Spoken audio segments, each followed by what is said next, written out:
안녕하세요. 저는 매일 바쁘게 일하며 살아가는 40대 초반 여자입니다.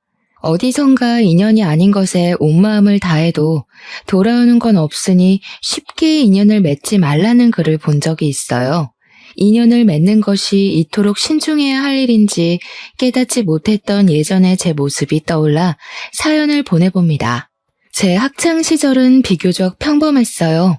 열심히 공부해서 수도권에 있는 4년제 대학을 나왔는데요. 대학에 입학해서는 성적이 그닥 좋지 않았고 졸업해서도 친구들 따라 취업 준비를 했지만 대기업은 꿈도 못 꾸는 상황이었죠. 그래도 1년이 넘는 취준생 생활에 지쳤던 저는 그나마 가치 있는 중소기업에 빨리 취직해버렸습니다. 그곳에서 저보다 6개월 정도 먼저 들어온 남편을 만나게 되었는데요. 제가 들어온 날부터 사수를 자청해서 일을 가르쳐 주려고 하더라고요. 나이도 3살 많고 이것저것 챙겨주고 알려주는 모습이 듬직해 보였죠. 제가 연애 경험이 많지 않아서 그런지 회식 자리에서 흑기사를 자청해서 술도 대신 마셔주고 살짝 스킨십도 하는데 가슴이 너무 떨리더라고요. 그렇게 남편과 저는 자연스럽게 비밀 사내 연애를 시작하게 되었죠. 연애 초반엔 사무실에서 몰래 사인도 보내고 동료들 몰래 손깍지를 끼는 소소한 행동들이 참 스릴 있더군요. 회사 사람들이 알아챌까 조마조마하면서도 밖에서 몰래 데이트하면서 뜨거운 연애를 지속했답니다. 정말 그땐 남편한테 푹 빠져 있었던 것 같아요. 그런데 남편에게도 한 가지 단점이 있었어요. 남편은 지금 다니는 회사가 너무 작아서 큰 회사로 이직해야겠다는 소리를 입버릇처럼 하곤 했어요. 물고기는 큰 물에서 놀아야 되고 나중에 큰 비즈니스를 할 건데 인맥 넓히는데도 큰 회사가 낫다고요.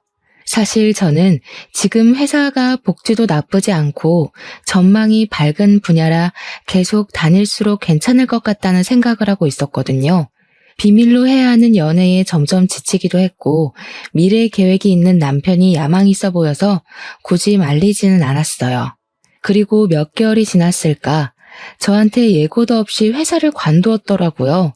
저한테는 미리 말해줄 법도 한데 아침에 회사에 가보니 책상이 비어져 있었어요.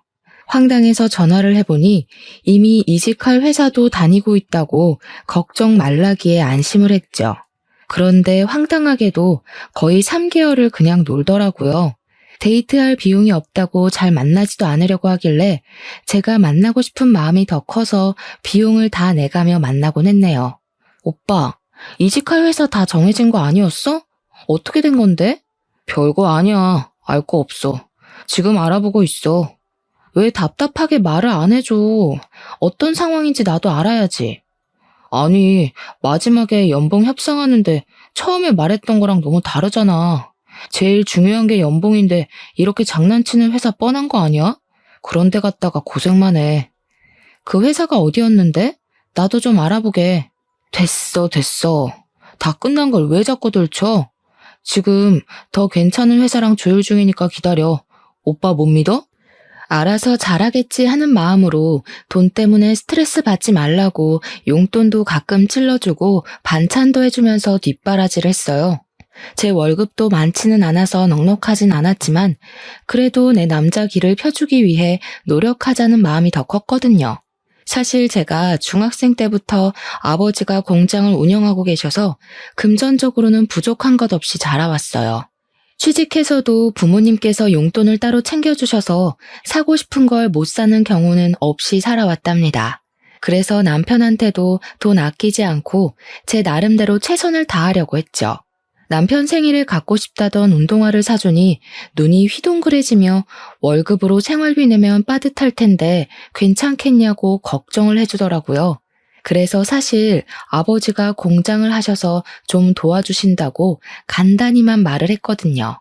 그랬더니 장인어른 될 분이 비즈니스를 하시니 자기와 아주 잘 맞을 것 같다며 희죽대며 좋아하더라고요. 결혼 얘기는 한 적도 없는데 장인어른이라고 하니 결혼 생각이 있긴 있나 보다 싶어서 저도 무의식적으로 남편과의 미래를 그렸던 것 같아요. 사실 사회생활하며 진지한 연애를 한 게 남편이 처음이었으니까요. 그 후로 종종 장인어른 사업은 잘 되시냐고 물어보길래 나랑 결혼 생각이 있으면 백수 사위는 절대 안 보실 분이니까 얼른 취직부터 하라고 닥달했죠. 드디어 남편이 새로운 회사로 취직을 하게 되었어요. 그런데 전에 다녔던 회사보다 더 규모가 작고 솔직히 말하면 별 볼 일 없는 곳으로 갔더라고요. 실망한 제 표정을 봤는지 오히려 큰 소리를 치는 거 있죠. 내가 그 회사 상무랑 인연이 있어. 그래서 전 회사보다 훨씬 좋은 조건을 제시해 주셔서 가기로 한 거야. 너는 아무 걱정 말고 나만 믿고 있으면 돼. 남편이 이제 취직도 했으니 슬슬 결혼 준비를 하자고 하더라고요. 저는 먼저 프로포즈나 제대로 하라고 못 박았습니다. 어떻게 하려나 은근히 기다리고 있었는데 어느 날 너무 티나게 프로포즈 분위기의 레스토랑으로 데려가더라고요. 로맨틱한 저녁을 먹으면서 꽃다발과 프로포즈 반지도 받고 남편이 떨리는 목소리로 결혼하자는 말을 하는 걸 들으니 이 사람이 진심으로 나를 사랑하는구나 싶었어요. 이날은 세상에서 가장 행복한 여자가 된 것 같은 기분이 들었답니다. 그렇게 결혼을 하기로 하고 먼저 제 부모님을 뵈러 간 날이었어요. 예비 사위가 온다고 엄마가 한상 부러지게 차려두셨더라고요. 평소에도 어른들에게 넉살 좋게 대해서 그런지 부모님이 남편의 호탕한 모습을 꽤 마음에 들어 하셨어요. 식사 후에 아버지와는 진지하게 사업 얘기도 하고 아버지 공장에 대해서도 물어보고 하더라고요. 부모님은 자신감 있는 모습이 마음에 든다며 결혼하고 싶으면 하라고 허락해 주셨어요. 그 다음 주엔 시부모님 댁을 처음 찾아갔는데 얼마나 긴장을 했는지요. 식사는 따로 하지 않고 간단하게 다가만 먹으며 얘기를 나눴는데요. 남편 온다고 이틀 전부터 음식을 준비했던 엄마가 떠올라 마음이 썩 좋지는 않더라고요. 불편한 분위기에서 밥 먹는 것보단 간단하게 뵙는 것도 좋다고 애써 마음을 다독였어요.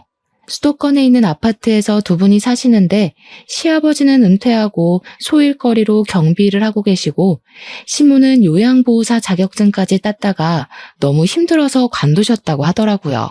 우리는 노후 준비 다 해놨으니까 우리 걱정은 말고 너희나 잘 살면 된다. 그래도 아들 효도는 받으셔야지. 나만 믿어, 엄마. 우리 아들이야 세상 믿음직하지. 그런데 새아기 아버님이 사업을 하신다며? 네, 그냥 공장을 작게 하고 계세요. 아들한테 듣기로는 작은 정도가 아니던데. 우리 아들도 사업에 관심이 많아. 앞으로 아버님이 많이 도와주셨으면 좋겠네. 이런 말 듣는 게 좀 껄끄럽긴 했지만 어른이 하는 말씀이라 그냥 웃어 넘겼어요. 그런데 양가 상견례까지 마치고 결혼식까지 순조롭게 흘러갔습니다. 결혼 준비할 때 시모와 마찰이 있지 않을까 걱정스러웠는데 하고 싶은 대로 하라고 그냥 두시더라고요. 하지만 결혼은 현실이라고 경제적인 문제에서 마찰이 일어나긴 했죠. 남편과 서로 재산 공개를 제대로 하지 않았는데 막상 갖고 있는 돈을 보니 실망스러웠어요. 회사 생활을 한 거에 비해서 모은 돈이 많지 않더라고요. 저도 많이 모으지는 못했지만 부모님께서 도와주신다고 하신 상태였고요. 시댁은 우리 쪽이 더 여유가 있으니 반반 결혼으로 진행하는 게 어떠냐고 하시더라고요. 저는 부모님이 어떻게 받아들이실지 고민하다가 힘들게 말씀드렸는데 아버지께선 아직 젊으니 그럴 수 있다며 자신이 그냥 지불해줄 수도 있지만 사돈의 말처럼 반씩 부담하자고 하셨죠. 그렇게 우리는 남편 회사 근처 아파트로 전세를 구해 들어가게 되었어요. 반반씩 내서 전셋집을 구했는데 집을 채울 가구를 보러 가자고 하면 자꾸 바쁘다면서 약속을 미루는 거 아니겠어요?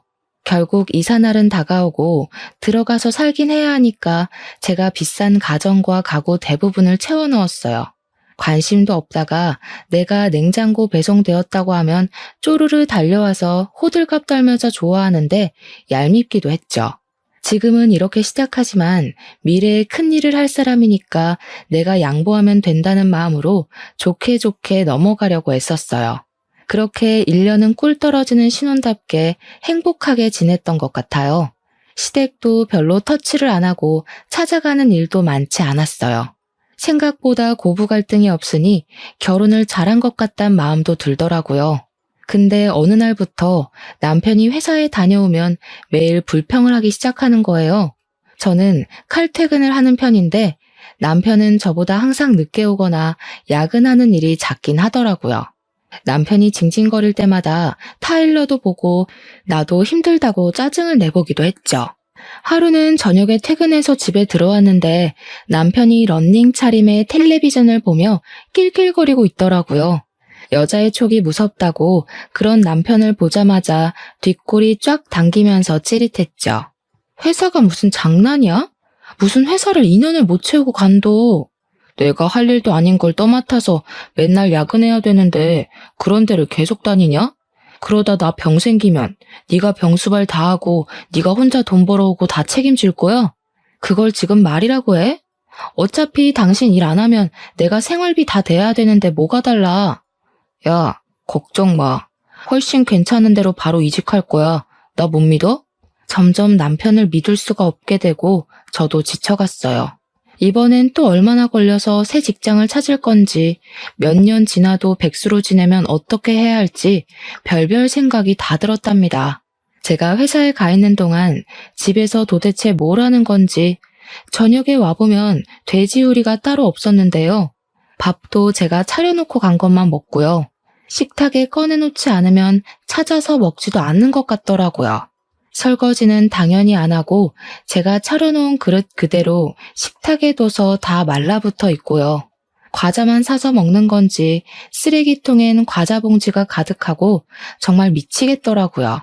저는 출근하려면 새벽부터 일어나야 하는데 백수 남편 밥까지 차려놔야 한다니 믿어지시나요?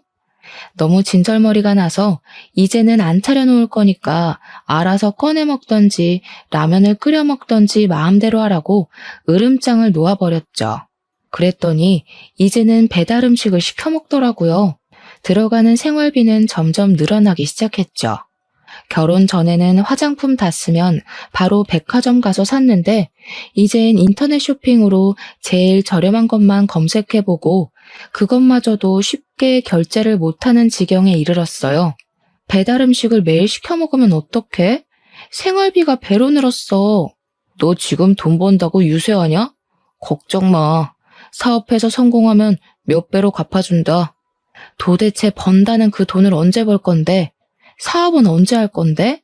생활비 쪼들려 죽겠다고. 돈을 모아야 사업을 할 거 아니야.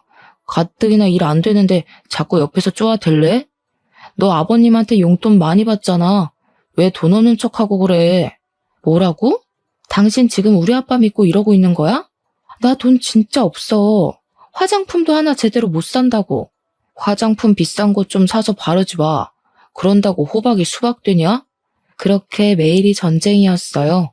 어느 순간부터는 제가 퇴근하면 방에서 나오지도 않더라고요. 저도 굳이 마주치고 싶지 않아서 서로 말 안 하고 사는 시간만 늘어났죠. 양가 부모님이 걱정하실까봐 말하지 못했는데 다 털어놓아 버릴까 싶은 마음도 들었어요. 다행히도 몇 개월이 지나 취직을 하긴 했어요. 점점 회사를 낮춰가는 게 뻔히 보였지만 그래도 백수로 지내는 것보단 나으니까 일단 축하한다고 길을 살려줬죠.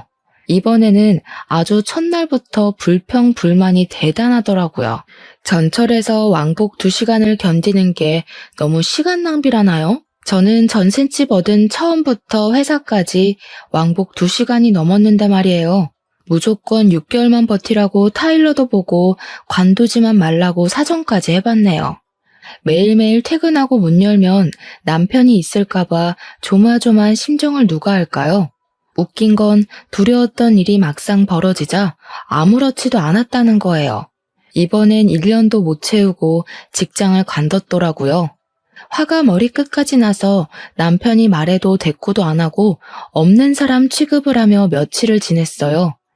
남편은 요즘은 생산직이 돈을 많이 준다며 힘들어도 1년만 일해서 그 돈으로 사업을 할 거라고 하더라고요. 일이 금방 구해졌는지 바로 다음 날부터 공장으로 출근을 했답니다. 저는 얼마나 견딜지 두고 보잔 마음뿐이었죠. 몇 개월 동안은 열심히 다니더라고요.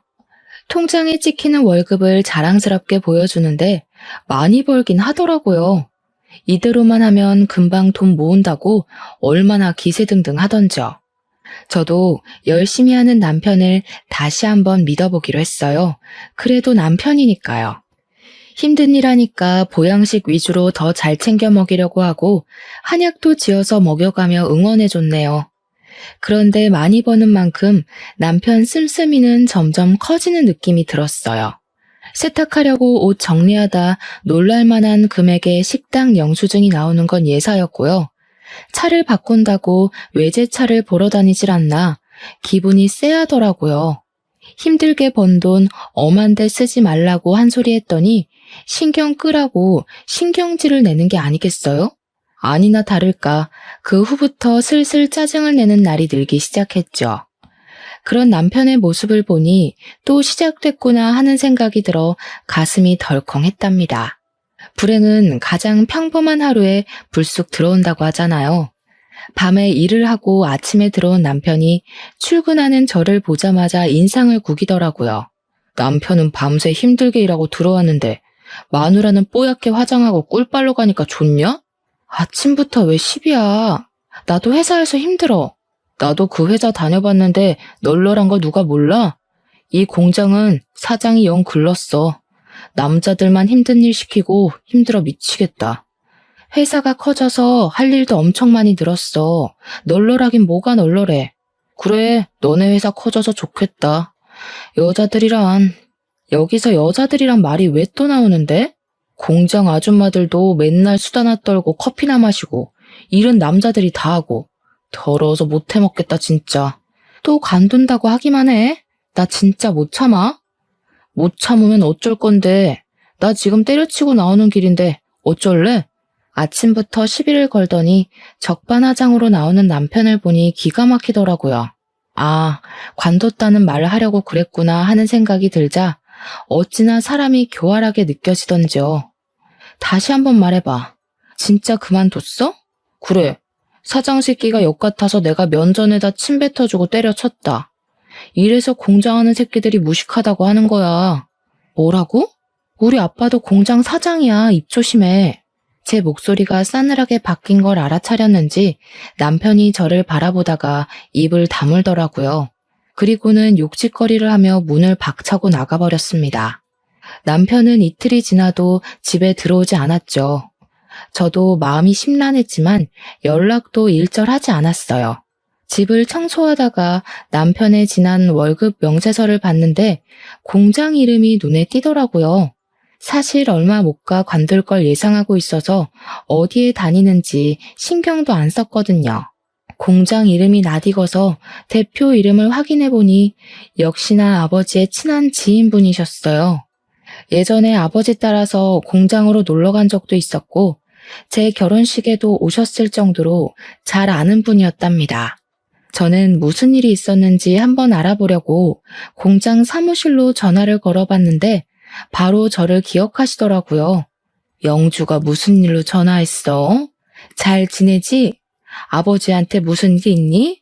아니요, 부모님 건강히 잘 지내세요. 제가 여쭤보고 싶은 게 있어서요. 최근에 공장에서 일하다가 관둔 최민우 사원에 대해서 여쭤보고 싶은 게 있어서요. 그 후레 자식을 네가 어떻게 알아? 아주 상대 못할 놈이야. 젊은 놈이 인생을 어찌 그리 뻔뻔하게 사는지. 잠깐, 최민우, 네 신랑이냐?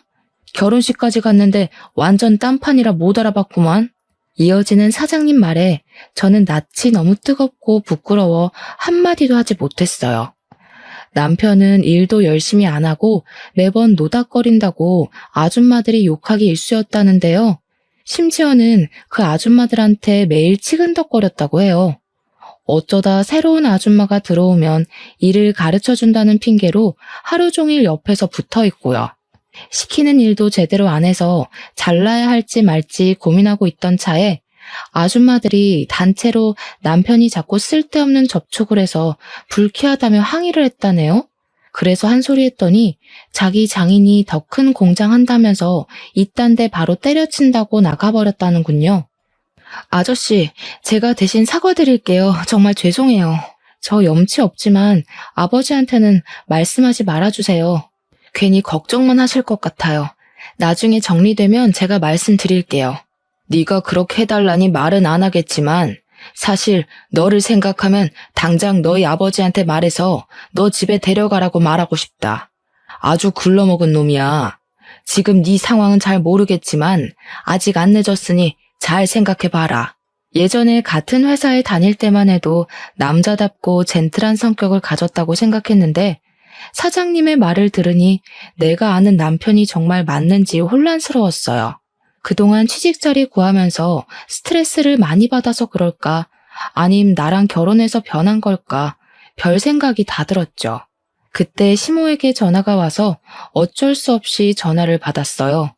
시모가 낮고 쌀쌀맞은 목소리로 집에 당장 오라는 거 아니겠어요?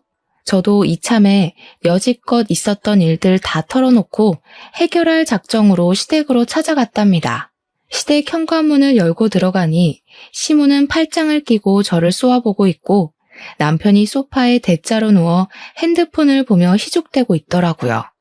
남편이 저를 흘끗 보더니 등을 휙 돌리는데 얼마나 기가 차던지요. 너는 남편이 집을 나갔는데 찾는 전화 한 통이 없니? 난 너처럼 매정한 애는 처음 본다. 직장 잃은 남편 위로는 못해줄 망정 바가지나 긁어대고. 너 여지껏 우리 아들 이렇게 대접했니? 제가 한 번도 말씀 안 드렸는데 아드님이 회사를 몇 번을 때려쳤는지 아세요? 결혼 생활 동안 백수로 지낸 게 몇 년인지 아시냐고요. 그동안 제가 생활비 다 내고 어머님 용돈도 안 끊기게 꼬박꼬박 드렸잖아요.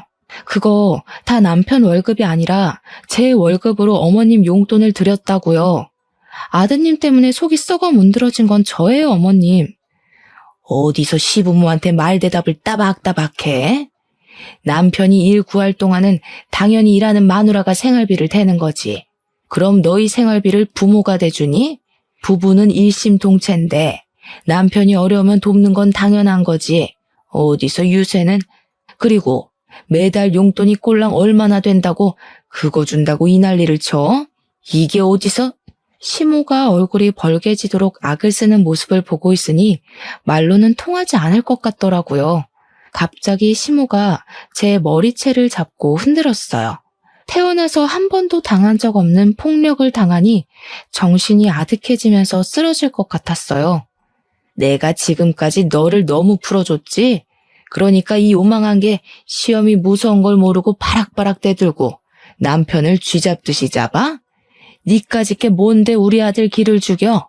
앞으로 큰일 할 인물이 너 때문에 길을 못 펴고 있는 거야. 이 죽일란. 내가 오늘 너 죽이고 우리 아들 살릴란다. 더 충격적인 건 머리가 잡힌 채 이리저리 휘둘리는 저를 도와주지도 않고 고소하다는 듯한 눈빛으로 보는 남편이었죠. 순간 이 남자와 이어진 모든 끈이 후두둑 끊어지는 기분이 들었어요. 우리 아들이 생각해놓은 사업이 있다니까 너도 일 관두고 남편 도와서 같이 해. 너희 아버지한테도 돈도 좀 해달라고 하고. 사돈이 사업한다고 해서 덕 좀 볼까 했더니 지금껏 뭐 받아먹은 게 있어야지. 돈을 모아서 다 지 새끼한테만 쓰는 건지 원. 제가 왜 일을 관둬요? 저는 누구처럼 까딱하면 일 때려치는 짓 안 해요. 우리 아버지 도움은 생각도 하지 마시고요. 저 인간이 뭘 하든 저는 손가락 하나도 걸치기 싫으니까 어머니나 많이 도우세요. 오늘 저한테 한 일 후회하실 거예요. 저는 산발이 된 머리를 추스리고 시모와 남편을 한 번씩 노려본 뒤에 시댁을 나와버렸어요. 남편과 시모의 본 모습을 직접 맞닥뜨리고 나니 이런 꼴을 당한 제 처지가 너무 서글퍼 눈물이 하염없이 났죠. 그 후로 한 달이 넘도록 남편은 아무 연락도 없이 시댁에서 돌아오지 않았죠. 오히려 혼자 조용히 지낼 수 있으니 남편과 살 때보다 편하게 느껴져 만족감까지 느껴졌네요. 그러다가 퇴근하고 돌아왔는데 남편이 턱하니 집에 들어와 있더군요.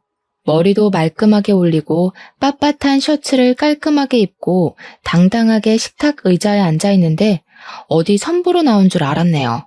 식탁에 뭔가를 탁 하고 던져놓길래 봤더니 무슨 마케팅 대행사 대표라고 명함까지 팠더라고요. 나 사업 시작했다. 나한테 잘못했던 거 지금 싹싹 빌어. 그럼 용서해 줄게. 나중에 나 성공하면 기회 없다. 저는 뭔 소리를 하나 싶어 그저 한심한 눈빛으로 바라볼 뿐이었죠. 알고 보니 시부모가 아파트 담보대출까지 받아서 사업 자금을 내줬더라고요. 월세 비싼 곳에 사무실까지 내고 일도 아직 없으면서 직원까지 한 명 뽑아놨답니다. 그러거나 말거나 저는 남편이 하는 일에 어떤 관심도 가지지 않았어요. 얼마 못 가서 남편의 흥미가 떨어질 거라는 걸 알고 있었거든요. 역시나 고객과 계약 따내기가 어렵다며 징징거리는 날이 늘어났답니다. 저는 남편의 사업 얘기엔 대꾸도 하지 않았고 철저한 무관심을 보여주었죠. 남편은 그런 제 태도에 화를 많이 냈어요. 너는 남편이 힘들다는데 어떻게 관심이 이렇게 없냐? 내가 잘 돼야 너도 사모님 소리 듣고 떵떵거리며 살 거 아냐. 이러고도 우리가 부부야? 부부는 힘들 때 서로 돕는 거지. 난 사업의 사자도 모르는데 무슨 수로 도와? 당신이 잘할 수 있다며. 열심히 해봐. 어느 순간부터는 시어머니도 하루가 멀다 하고 전화를 했답니다. 저한테 어떻게 했는지도 다 잊어버린 건지 그렇게 뻔뻔하게 나올 수 있는 걸까요? 너는 남편 사업이 힘든데 같이 해서 일으킬 생각을 해야지. 도대체 뭐 하는 애니? 사무실 좀 가서 들여다보고 좀 해라. 돈이 얼마가 들어갔는데 망하면 큰일 난다. 사는 집을 담보로 돈을 끌어다 줬으니 망할까봐 무척 애가 타는 모양이었어요. 제가 연락도 차단해버리니 아예 남편과 시모가 집에도 같이 오더군요. 시모는 전과 다르게 사근사근한 목소리로 말을 걸었지만 전 대꾸도 하지 않았죠. 그랬더니 매일 제가 퇴근하는 시간에 맞춰서 저녁까지 차려두고 기다리더라고요. 예, 너 먹으라고 갈비찜 좀 해왔다. 푹푹 먹어. 일하는 게 힘든지 점점 말라가는 것 같니? 오늘은 구수한 청국장 좀 끓여봤다. 너 이거 좋아하지? 많이 먹어라. 남편이 집까지 와서 일을 하는 모습을 보여주니까 진정성 있게 보이기도 했어요. 사업이 어떻게 돌아가나 한번 들여다볼까 싶어지더라고요.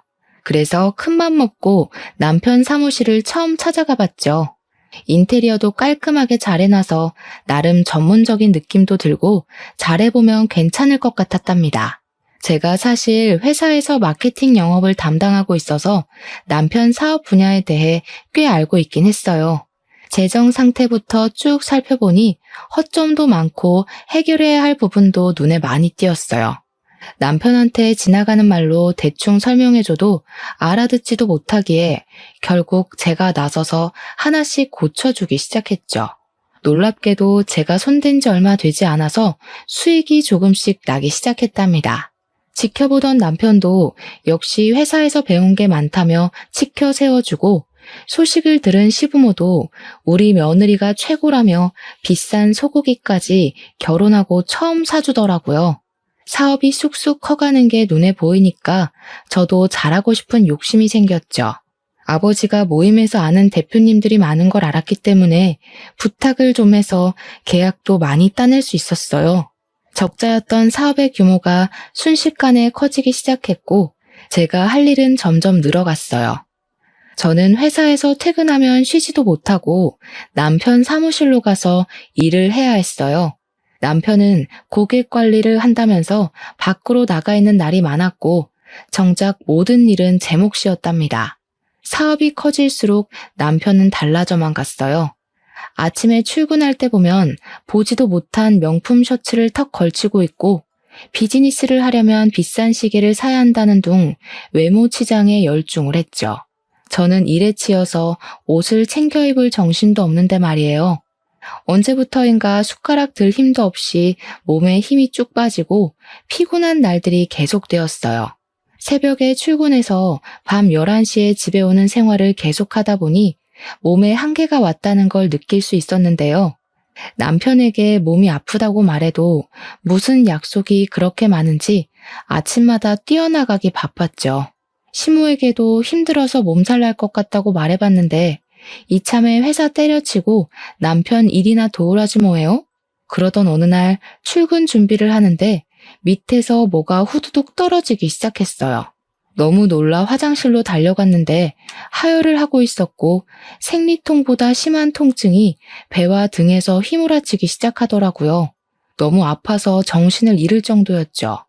혼자 식은땀을 뻘뻘 흘리며 배를 움켜잡고 있다가 목소리를 짜내어 남편을 불렀어요. 이미 나가버렸는지 아무 기척도 없었답니다. 저는 방으로 기어나와서 엄마에게 간신히 전화를 걸었어요. 저의 죽어가는 목소리를 듣자마자 엄마가 한달음에 달려오셨죠. 엄마는 얼굴이 하얘져 쓰러져 있는 저를 산부인과로 데려가셨어요. 저는 임신 4주에 들어서 몸이었지만 이미 계류유산을 했다는 것이었죠. 일을 하느라 아기와 내 몸을 돌보지도 않았다는 사실에 너무 괴로워 눈물만 흘렀어요. 흐려진 눈에 남편과의 일들을 말할 수 없어 오랫동안 연락을 못 드렸던 엄마의 얼굴이 들어왔어요. 예전보다 많이 늙어버린 엄마가 저와 함께 울고 계셨죠. 엄마의 부축을 받으며 집에 돌아온 후에도 나 때문에 아기가 가버린 것 같아 하염없이 눈물만 흘렀어요. 아무것도 먹고 싶지 않았지만 억지로 엄마가 떠먹여주는 미역국을 받아 먹었죠. 아침에 엄마와 통화를 했던 남편은 늦은 오후가 되어서야 집에 들어오더군요. 며칠 푹 쉬어. 아기는 또 가지면 되지. 너무 울지 말고. 근데 보통 엄마들은 본능적으로 알지 않나? 몸 좀 잘 보살피지. 에휴. 어떻게 저런 말을 할 수 있는지 기가 막혔어요. 아프다고 말할 때는 듣는 척도 안 하더니 말이에요. 옆에 계신 엄마에게 민망해서 슬쩍 바라보니 기가 막히셨는지 눈을 동그랗게 뜨고 남편을 바라보고 계시더라고요. 더 황당한 건 매일같이 전화해서 오늘은 사업이 어땠냐고 물어보던 시모가 유산 후엔 전화 한 통도 하지 않았다는 거였죠. 남편도 제가 집에서 몸을 추스리는 동안 고객과 약속이 있다며 아침 일찍 나가기만 바빴어요. 나를 가족으로 생각하는 게 아니라 자기들 일 도와주는 하녀로 취급한다는 걸 뼈저리게 느끼게 되었죠. 다시 한번 남편을 도와 잘 살아보려는 제 진심을 이용하고 저를 다시 밟아버린 시댁과 남편에게 모든 정이 떨어져 버린 순간이었어요. 몸이 회복된 후에도 남편 사무실엔 발길을 뚝 끊어버렸어요. 아니나 다를까 남편이 옆에 와서 앓는 소리를 했지만 더 이상 기대도 실망도 하지 않기로 한 저에겐 통하지 않았죠. 시모의 전화도 받지 않자 그제야 몸은 괜찮냐며 메시지를 매일 남기는데 정말 지긋지긋하더라고요. 어느 날은 주말에 집에서 쉬고 있는데 남편이 갑자기 저를 일으켜 세우는 거예요. 우리 여행 간 지도 참 오래됐다. 그치? 당신 기분도 별론데 오늘 내가 제대로 대접할게. 가자. 남편은 뭐 하는 거냐고 소리를 치는 저를 거의 강제로 끌고 밖으로 나와 차에 태웠어요. 차를 둘러보니 시부모가 웃으며 앉아있는데 당했구나 싶어 소름이 끼치는 거 있죠? 사람을 강제로 끌고 가면서 뭐가 좋은지 호호하하 웃으며 말을 거는데 진짜 미쳤나 싶더라고요. 도착한 곳은 강원도에 있는 펜션이었어요. 날씨가 참 좋네. 오늘 우리 신선한 공기도 마셔가며 푹 쉬다 가자 아가야. 내가 당신 옷부터 시작해서 바베큐 할 것까지 싹 준비해왔으니까 당신은 즐기기만 하면 돼. 알았지? 자, 들어가자. 세 사람과 마주치기 싫어서 방에만 있으니까 남편이 저녁 차려놨다며 또 사람을 질질 끌고 가더라고요. 개걸스럽게 삼겹살을 먹는 얼굴들을 보기도 싫어서 깨작거리고만 있었어요. 그때 전화가 울려서 받았더니 엄마의 흐느끼는 소리가 들렸어요. 너 걱정할까봐 말을 안 하고 있었는데 사실 아빠 공장이 많이 힘들었어. 근데 오늘 부도 처리가 났어. 이제 어떡하니? 저는 눈앞이 깜깜해져 아무 말도 하지 못했어요. 벌떡 일어나서 남편 옷을 잡아 끌었죠. 지금 당장 우리 집에 가야 돼. 빨리 일어나. 아빠 회사가 부도가 났대. 그동안 남편과 시모한테 휘둘리느라 정작 우리 부모님에겐 신경도 못 썼다는 사실에 너무 화가 나서 뜨거운 눈물이 흘렀어요. 여기 강원도야. 이미 터진 일을 뭐 어떡하라고. 지금 가나 내일 아침에 가나 뭐가 달라져. 너 먼저 내일 아침에 출발해 그럼. 저는 주체할 수 없이 서러움이 북받쳐서 꺽꺽대며 울기 시작했죠. 시부는 큰 헛기침을 하며 펜션 안으로 들어가 버렸고 시모가 저에게 다가와 어깨를 감싸주었어요. 예, 이럴 때일수록 네가 정신을 차려야지. 그만 울고 자자. 나랑 저쪽으로 가서 심호흡하면서 진정하자. 저는 어린아이처럼 울면서 심호 손에 이끌려서 펜션 뒷마당으로 걸어갔죠. 그런데 갑자기 심호가 저를 세게 밀쳐버리는 것 아니겠어요? 저는 중심을 잃고 땅바닥에서 대굴대굴 굴러버렸어요. 몸이 멈춘 뒤에 너무 놀라서 심호를 올려다보니 표독스러운 눈빛이 저를 노려보고 있었죠. 너 당장 우리 아들이랑 이혼해. 이제야 사업 시작해서 기 좀 펴고 있는 애한테 무슨 짐을 지게 하려고? 도움 좀 받을랬더니 그새를 못 참고 홀랑 망해버려? 재수 없어서야 아주. 어머니가 사람이에요? 어떻게 그런 말을 하세요? 지금껏 제가 어떻게 했는데? 나이 드셨으면 마음 좀 곱게 쓰세요. 네가 뭘 했는데? 몸 하나 간수 못해서 애까지 잃어버린 게 어디서 잘했다고 말대답이야? 너는 처음부터 맘에 안 들었어. 아들이 좋다니까 참고 넘어간 거지. 우리 아들 인생 막지 말고 당장 떨어져. 저도 인간 같지도 않은 당신들하고 다시는 엮일 마음 없어요. 그 못돼 처먹고 인간 같지도 않은 아들 끼고 한번 잘 살아보세요. 저는 그 길로 핸드폰만 챙겨서 펜션을 나와버렸죠. 택시가 올 때까지 어두운 산길을 휘청거리며 걸어가는데 흘러나오는 눈물은 참을 수가 없더라고요. 그렇게 저는 바로 합의 이혼을 했어요. 남편도 기다렸다는 듯이 바로 도장을 찍더라고요. 마지막으로 법원에서 만났을 때 몸에서 언뜻 여자 향수 냄새까지 풍기길래 사업한다고 바쁘게 나다닐 동안 무슨 짓을 하고 다녔는지 직감적으로 알 수 있었죠. 이미 다 끝난 마당에 다시는 말도 섞고 싶지 않아 그냥 보내줘 버렸죠. 그 후로 저는 부모님과 함께 살며 아주 바쁜 시간을 보냈답니다. 공장의 채무 문제를 비롯한 수습을 도맡아 하고 시댁과 쇠약해지신 부모님을 다시 기운 차리게 하려고 많은 노력을 했어요. 감사하게도 부모님도 많이 안정되시고 저도 가장에서 진급해서 다시 평범하고도 평화로운 일상을 살아갈 수 있게 되었답니다. 그러다가 우리 가족의 생활을 확 바꿀 만한 일이 생기게 되었어요. 어느 날 어떤 남자가 부모님과 함께 집에서 차를 마시고 있더라고요. 얼마 전에 아버지가 밤늦게 길에서 뺑소니 당한 것 같은 할아버지를 구해서 병원까지 모시고 간 일이 있었거든요. 그 할아버지의 아드님인데 생명의 은인이라며 살해를 하고 싶다고 계속 아버지에게 연락을 하셨다네요. 아버지는 그럴 일은 아니라며 계속 거절을 하셔서 집까지 찾아왔던 거였죠. 신기하게도 두 집안은 매년마다 자주 만나면서 점점 친해지게 되었어요. 사고를 당했던 분도 건강하게 퇴원하셔서 아버지와 자주 만나서 산행도 하시는 것 같더라고요. 그러다 보니 저보다 4살 많았던 아드님과 저도 반말을 할 정도로 급격하게 가까워졌고 서로 호감이 생겨나게 되었죠. 전 남편 때문에 남자라면 지긋지긋했었는데 다정하고 책임감이 남다른 그의 모습에 더욱 끌렸던 것 같아요.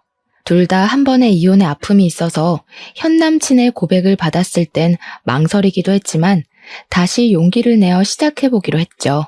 어느 날 남자친구의 아버님께서 잘 아는 종합병원 1층에 카페가 계약이 끝났는데 우리 가족이 한번 해보면 어떻겠냐고 제안을 해주셨어요. 아버지가 힘든 상황이라는 걸 아시고 도움을 주고 싶은 건 알 수 있었지만 너무 과분해서 거절하기로 했죠. 하지만 아버님도 생명의 은인인데 아무것도 안 하면 너무 서운하다며 물러서지 않으셨답니다. 결국엔 아버지가 카페를 하기엔 너무 연로하셔서 제가 운영을 하기로 했어요. 알고 보니 현재의 남자친구의 아버님은 사고 당하시기 전까지 병원장으로 일하셔서 그런 제안을 하실 수 있었던 거였어요. 카페의 규모와 수익이 생각보다 어마어마해서 오랫동안 다녔던 회사를 관두고 이쪽으로 전념할 수밖에 없겠더라고요. 동료들과도 섭섭하게 작별했는데 그때 전 남편에 대한 새로운 사실도 알게 되었죠. 사실 흠이 될까 싶어 이혼했단 얘기를 딱히 하지 않았는데 퇴사하면서 다 털어놨었거든요. 인사과에서 일하는 친한 동료가 마지막에 말해주더라고요. 진짜 오래된 일이긴 한데 네 전 남편 사실 쫓겨난 거야. 그때 당시에 너랑 사귀고 있는 건 몰랐는데 다른 여직원한테 성추행한 걸 걸려서 인사과에서 경고했더니 바로 나가버리더라. 쫓겨난 거나 다름없지 뭐. 너랑 결혼했을 때 내가 말도 못하고 얼마나 놀랐는 줄 아니? 이제는 어떤 인간인지 누구보다 잘 알기에 놀랍지도 않더라고요. 좀 더 일찍 놔버리지 못한 후회만 있을 뿐이었죠. 알고 보니 저는 일을 할 때 에너지가 나오는 사람이더라고요. 카페 일을 새롭게 시작하니 정말 재미있어서 매일을 신나게 일했답니다. 옆에서 지켜보는 남자친구도 쉬엄쉬엄하고 자기랑 좀 놀아달라고 할 정도였죠. 저는 주로 안쪽에서 관리 업무를 했기에 홀에 나가는 일은 거의 없는 편이었는데요. 어느 날 알바생이 못 나오게 되어 제가 홀에서 일을 해야 하는 날이 생겼답니다. 운명의 순간은 꼭 그럴 때 찾아오나 봐요.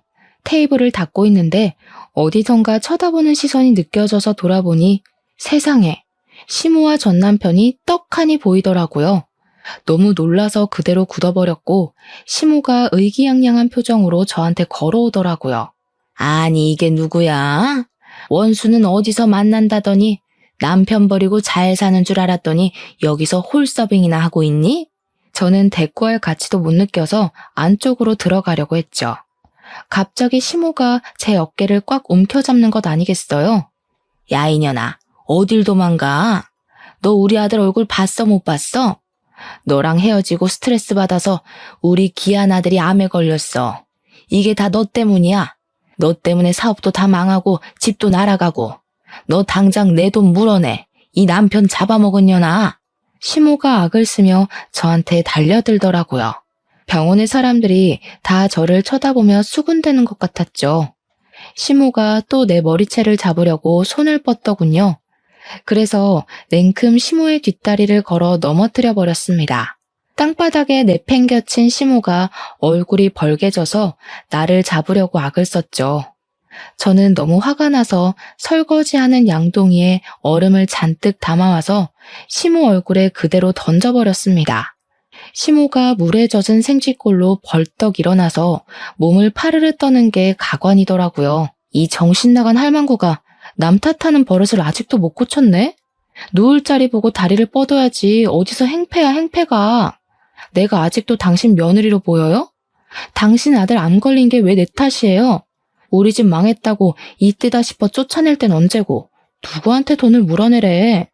이혼 전에 당신 아들이 바람핀 거 내가 모를 것 같아? 지금 다시 소송 한번 걸어볼까? 제 말을 듣고는 눈에 띄게 야위고 거무칙칙하던 전 남편 얼굴이 하얗게 변하더라고요. 그때 전 남편 뒤에서 불쑥 한 남자가 나오더니 저에게 걸어왔어요. 저를 보러 온 제 남자친구였죠. 이미 상황을 다 본 것처럼 침착한 얼굴로 제 옆에 서더니 어디론가 전화를 걸어 한참을 통화했어요. 병원에서 이렇게 소란을 피우시면 강제 퇴거 조치를 내릴 수밖에 없습니다. 알아보니 병원비도 꽤 밀리셨던데 오늘까지 완납 못하시면 이 병원에서는 더 이상 치료받으실 수 없을 겁니다. 당신이 뭔데 병원 이용하는 환자한테 나가라 말아야? 정신병자 아니야?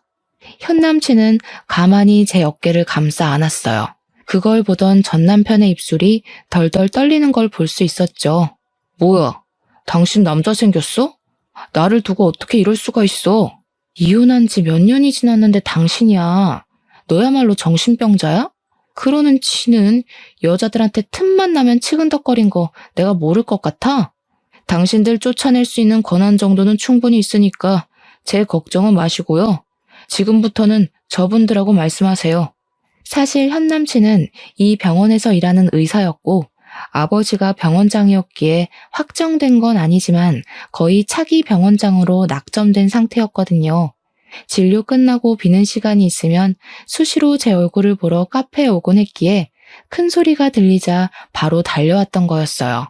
시모와 전 남편이 동시에 뒤를 돌아보자 어느새 경비원들과 업무과 직원들이 서 있더라고요.